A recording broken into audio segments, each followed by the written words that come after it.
স্বাধীনতার ৫৫ বছরে উন্নয়নের ছোঁয়া লাগেনি টাঙ্গাইলের নাগরপুর উপজেলার চানপাড়া গ্রামে। একটি ব্রিজ ও কাঁচা রাস্তার অভাবে চরম ভোগান্তিতে গ্রামের মানুষ। একটু বৃষ্টি হলেই চরম আকার ধারণ করে দুর্ভোগ। রাস্তা দিয়ে চলতে গিয়ে প্রতিনিয়তই ঘটছে ছোট বড় দুর্ঘটনা। এমনকি এই এলাকার সাথে আত্মীয়তা করতেও অনীহা, মেয়ে দিলেও নিতে চায় না অনেক পরিবার। দ্রুত কার্যকরী পদক্ষেপ গ্রহণের দাবি স্থানীয়দের। সিলন টি রপ্তানিতে শীর্ষে। কোনো মেয়ে দেখ পরে হেবার না কয় তোমাক দেশের মেয়ে নিম না, গাড়ি যায় না উপাইলে। মেয়ের বিয়ে হয়েছে, তবুও শ্বশুরবাড়ি নিতে চায় না। শুধু একটি কারণ, ভালো রাস্তা নেই একটি ব্রিজ। টাঙ্গাইলের নাগরপুর উপজেলার মুকনা ইউনিয়নের চানপাড়া গ্রামের মানুষের এমনই বাস্তবতা। একটি রাস্তা যেন দুর্ভোগের প্রতীক। স্বাধীনতার ৫৫ বছর পেরিয়ে গেলেও উন্নয়নের ছোঁয়া লাগেনি এখানে। একটু বৃষ্টি হলে ডুবে যায় সড়ক, কোথাও কোথাও পানি জমে যেন পরিণত হয় খালে। এখন যাতায়াতে নৌকায় একমাত্র ভরসা। কাদা পানির সাথে লড়াই করে স্কুলে যেতে হয় শিক্ষার্থীদের।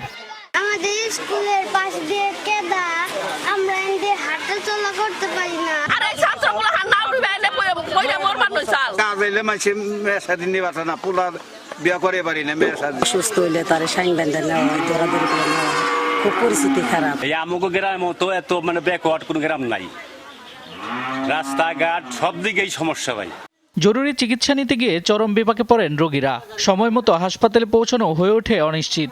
ঝুঁকিপূর্ণ এই পথে ঘটে ছোট বড় দুর্ঘটনা। নেই কোনো যানবাহন, হাঁটা বা ঘোড়ার গাড়ি একমাত্র ভরসা।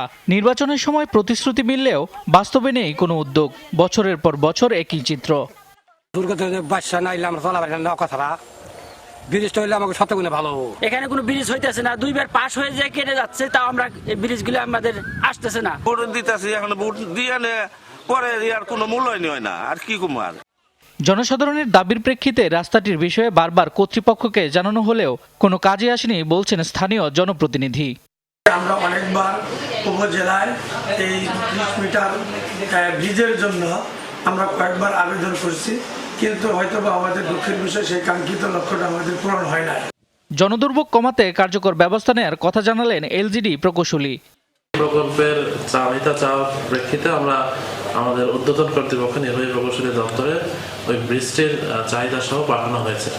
এখন ব্রিজটির অনুমোদন পেলে আমরা টেন্ডারের মাধ্যমে কাজটি সম্পন্ন করতে পারব।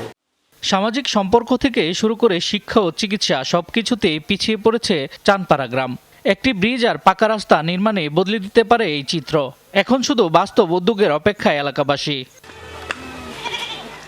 শামস তাবরিজ উচ্ছ্বাস, যমুনা নিউজ।